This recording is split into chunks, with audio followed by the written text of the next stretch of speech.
Ayan. Philippine Balasik mga idol. Hinahamon niya yung mga marunong magitara din. Sabi niya, shout out sa mga marunong magitara niya.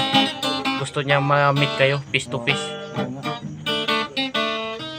At napakasimple lang daw sa kanya. Philippine Balasik talaga. Shout out sa nagitara na si Idol Tuklis. Ayan.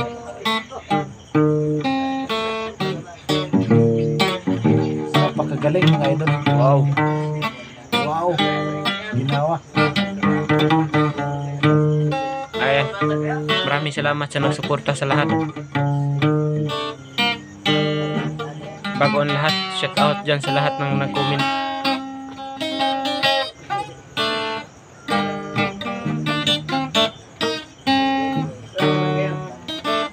Ayan. Hinahamon niya yung kasing edad niya. 60. Hinahamon niya si Luni Amaro.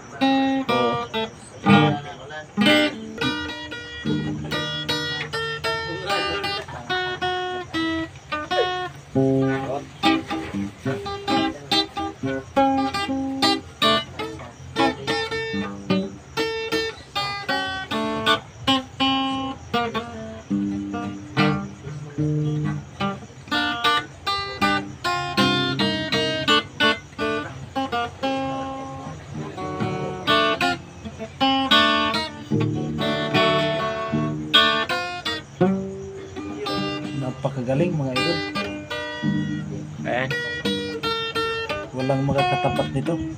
Minsan lang po yan magigitara siya. Matindi. Suportahan niyo mga guys. Ngayong video. Pakishare na lang din para makikita ng ating mga kaibigan. Pag-subscribe na lang po ang aming mga channel para lagi kayong updated sa aming mga video. Pangatin po natin ang kanyang channel. About isa. Patindi ng patindi po yan. Gagawin niya na yan. Papakitaan pa tayo sa susunod na mga video. Kung saan saan place. Kung saan saan tanawin.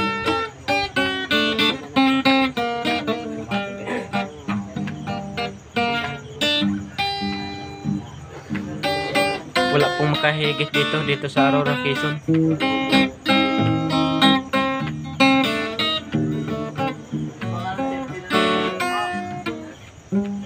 Napakagaling talaga po mga idol. Ito po'y ginagawa din niya para po sa kanyang pamilya. Kaya suportahan po natin ang bawat isang channel ng kanyang na videohan.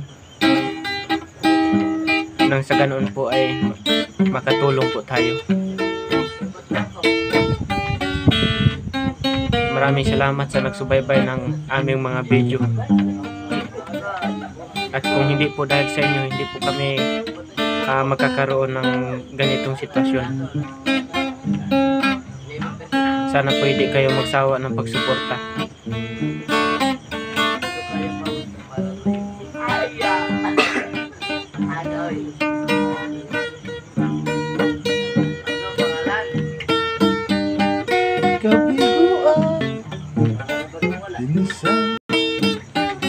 Kinantahan na po ni Idol Junlin TV.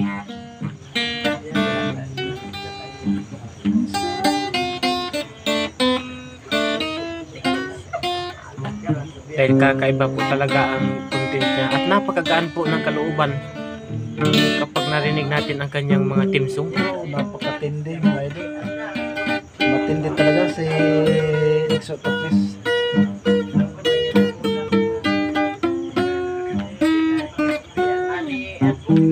Napakalupit. Walang katapat.